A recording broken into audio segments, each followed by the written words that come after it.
Hola, buenos días. Hoy estamos en la Galería Central del Museo Nacional del Prado, en Madrid. Estamos ante una de las obras más espectaculares de Rubens aquí en el museo y contamos con nuestro compañero Alejandro Vergara, jefe de conservación de pintura flamenca y comisario de esta exposición, el taller de Rubens, a la que podéis acceder desde aquí. Alejandro, ¿cómo estás? Muy bien, Bernardo. Buenos días a todos. Pues habíamos pensado hablar de este supercuadro que tenemos, ¿no? Rubens pinta muchísimo, 1400 cuadros conservamos aún, pinta a veces en gran escala, para grandes iglesias. Para eso hay que ir a Amberes para ver eso, ¿no? Pero esto es lo grande que tenemos en el Prado. Un cuadro que parece un libro, que nos explica Totalmente. muchísimas cosas de Rubens. Fíjate, el cuadro lo pintó Rubens en 1609, acabó enviándose a España, lo pintó para el Ayuntamiento de Amberes y en España lo repintó 20 años después, justamente.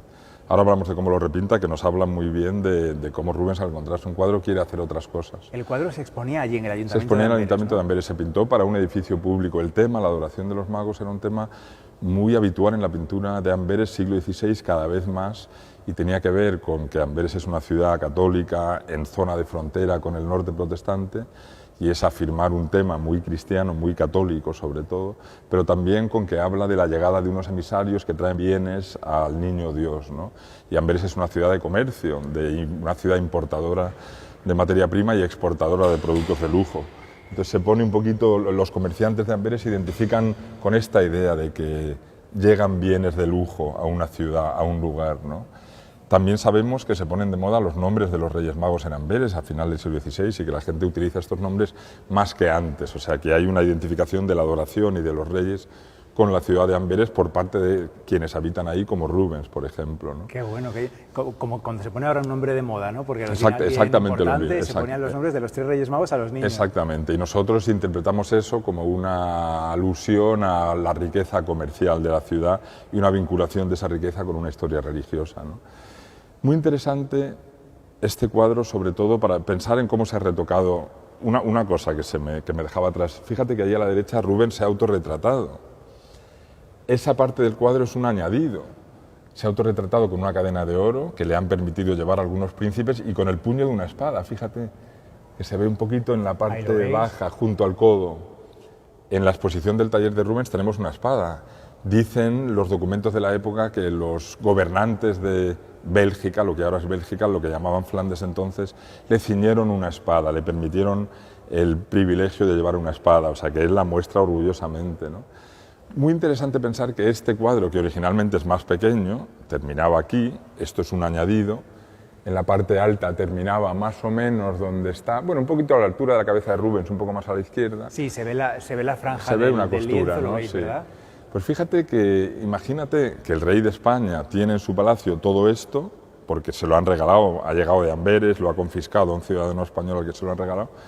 Rubens llega a Madrid a trabajar para el rey, vive en el Palacio Real de Madrid, dice que el rey viene a visitarle a menudo, el rey es un apasionado de la pintura, Rubens es su pintor favorito, lo va a ser a lo largo de toda su vida, en el sentido de que compra más cuadros de Rubens que de nadie más y los sitúa en los lugares más importantes de sus palacios.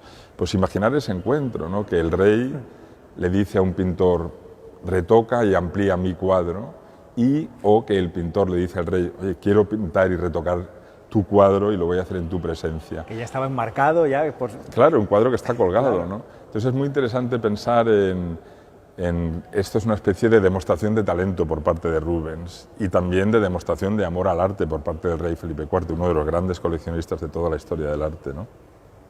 Te quería enseñar, Bernardo, a todos vosotros algunos cambios muy concretos que se ven aquí. Por ejemplo, fíjate en la figura de este rey mago. Fíjate que tiene el traje rojo, tiene algunas zonas con un rojo un poquito distinto, más anaranjado, con más mezcla de blanco. Aquí se ve bastante bien, creo. Sí. Y también en la manga de la mano derecha hay unas zonas más oscuras y otras más claras. Sí se ve en la cámara, lo veis, ¿verdad? En la pantalla. Todo lo que veis ahí más anaranjado, un poco más blanquecino, todo eso es añadido de la segunda versión. ¿Y lo sabemos cómo? Pues porque hay una copia exacta de cómo era el cuadro antes de repintarse y todo lo que está en esa copia lo vemos en la radiografía que hemos hecho de este cuadro, que nos enseña lo que estaba debajo. Y vemos textura, vemos algunos objetos, movimientos de cosas que están en la copia y ahora han sido cambiados, transformados por pinceladas como esa. Fíjate aquí, un sitio curioso que no se ve muy bien. Aquí ves un brasero. En la versión primera ese brasero no tenía tapa, la tapa no estaba allí. Esa tapa la ha añadido Rubens 20 años después de pintar el cuadro. El brasero estaba aquí, colgando de una cadena. Ahora no se ve, lo que se ve es una cosa confusa. Toda esta cosa confusa era la tapa del brasero original, que Rubens la había colocado aquí. Alguna restauración ha hecho lo que suelen hacer las restauraciones, que es intentar recuperar zonas que han sido repintadas, a ver qué ha pasado ahí. Se ha quedado un poquito a medias. Es difícil, tú imagínate que eres un restaurador, llegas a quitar un repinte, cosa que se hace a menudo, pero el repinte es que es del propio Rubens. ¿Qué haces con eso, no?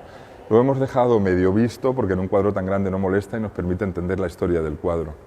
Mira, otro detalle curioso.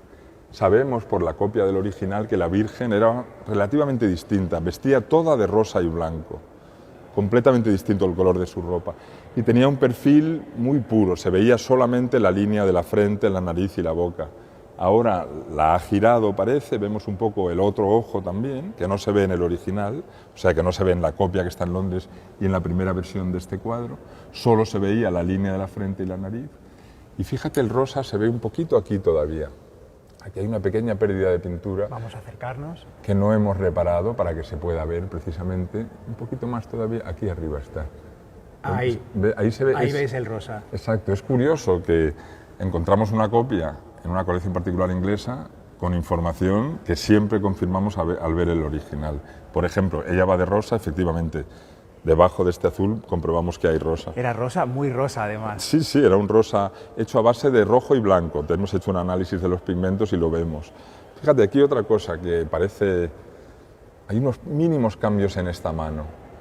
En la copia y en la radiografía vemos que este dedo giraba hacia atrás, tenía una posición así un poquito extraña, no sé si se ve, es como si lo hubiese pintado así. Sí. Lo ha tapado con una pincelada que se puede reconocer, incluso hay esa pincelada blanca. Un blanco distinto. Exactamente, lo ha tapado. Fíjate hasta qué punto el pintor se vuelve a acercar al cuadro cada detalle, y en mínimos detalles cambia algunos pliegues. Esta zona que ahora vemos confusa también es porque vemos pliegues de la primera versión y pliegues que ha retocado Rubens. Pues habla de su perfeccionismo también, ¿no? Yo creo que, no sé si perfeccionismo es la palabra, quizás sí, otra que es como que no puede resistirse, es que tiene una creatividad este hombre que se le sale por los poros.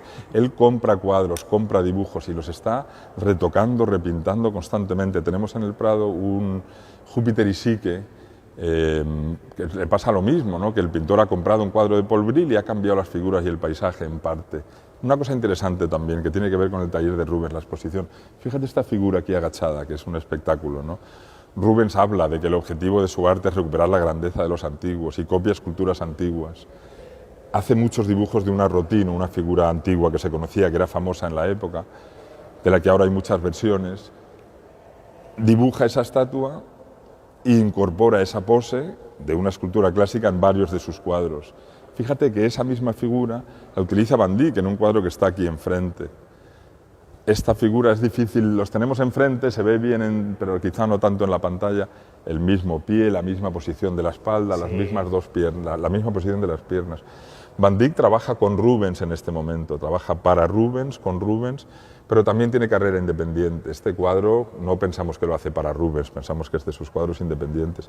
Pero sin embargo es muy claro que Rubens le ha dejado utilizar un dibujo suyo como modelo, ¿no? Y eso nos habla de una forma de trabajar en la que hay mucha camaradería, mucha cercanía entre los pintores de la época en Amberes, ¿no? Y que Rubens tiene algunos protegidos, trabaja para él a veces Van Dyck, que tiene 22 años menos que él, es muy joven, pero a veces le dice, para tu propio cuadro, pues mira, utiliza este dibujo que te va a quedar bien, algo así, ¿no? Está lleno el cuadro de retoques. Otra cosa interesante, fíjate, el rey mago el que va de rojo aquí, los nombres de los reyes magos no se fijan en los textos antiguos. La idea de que tienen nombres, son tres, exactamente, son cosas posteriores a la Biblia. Pero esa figura es la misma que esta. No el personaje que está pintado, aquí tenemos a Santo Tomás, sino el modelo que ha utilizado Rubens, que ha decidido, esta cara es interesante para pintar un apóstol o para pintar un personaje bíblico. Habrá encontrado una persona por la calle con un aspecto interesante o conocería a alguien, le llama al taller, pinta la cabeza y esa cabeza la incorpora a distintos cuadros en distintas funciones, ¿no? Es increíble lo que nos habla este cuadro de Rubens, es un manual realmente para comprender a este pintor. Fíjate, podemos buscar más repintes si tenemos tiempo, pero cosas mínimas, como fíjate en un detalle aquí. Aquí se ve una pequeña pincelada, justo aquí, lo tendrás que ver muy de cerca, que parece que ha cambiado de idea, ¿no? Ha pintado algo, parece que este gris continuaba aquí hasta el límite y lo ha tapado. Si vamos a la copia y también la radiografía, vemos que efectivamente en el original este paño grisáceo acababa aquí. Fíjate qué curioso que él se acerca al cuadro y quiere cambiar estos mínimos detalles, ¿no? Sencillamente está haciendo el cuadro suyo otra vez, volviendo a responder con creatividad de pintor espontáneo, con una energía creativa brutal, ¿no?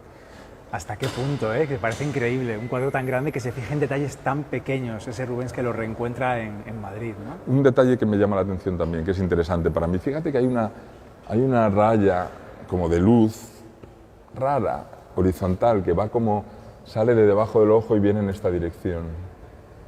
¿La ves ahí a lo que me refiero? Justo ahí. Sí, esa raya como por la mejilla, ¿no? Exacto, sí, que parece una raya que piensas, ¿por qué está eso ahí?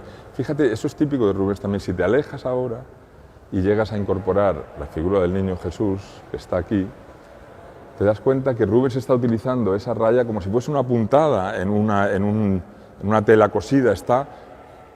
Esa raya es parte de la luz que emana del niño Jesús. Wow. Y es como una pequeña puntada en una tela que une eso con esto. Perdón, estoy un poquito acatarrado. Pero es muy interesante, eso es muy típico de Rubens, que va haciendo pequeñas cosas en distintos lugares que van atando, uniendo la composición, haciendo que tenga unidad, ¿no? Precisamente es una característica suya, la idea de que tiene que haber unidad, está lleno de detalles, todos al servicio de una misma idea, que tengan un efecto en nosotros como de percepción en un instante, ¿no? Alejandro, ha sido un placer aprender contigo otro día, aprender sobre la técnica de Rubens y su taller. Un gusto, de verdad. Gracias a ti, al revés, Bernardo, gracias. Muchas gracias a todos y bueno, a disfrutar de este cuadro y de todos los que tenemos aquí, ¿no? Aprovechamos para desearte felices fiestas. Gracias, igualmente, por eso hemos elegido este cuadro, también un tema navideño. Y felices fiestas también a todas las personas que nos veis cada día. Nos despedimos aquí, volvemos mañana con el último directo de la semana. Os recordamos que hacemos directos como este de lunes a viernes, de 10 menos 10 a 10. Muchísimas gracias por seguirnos.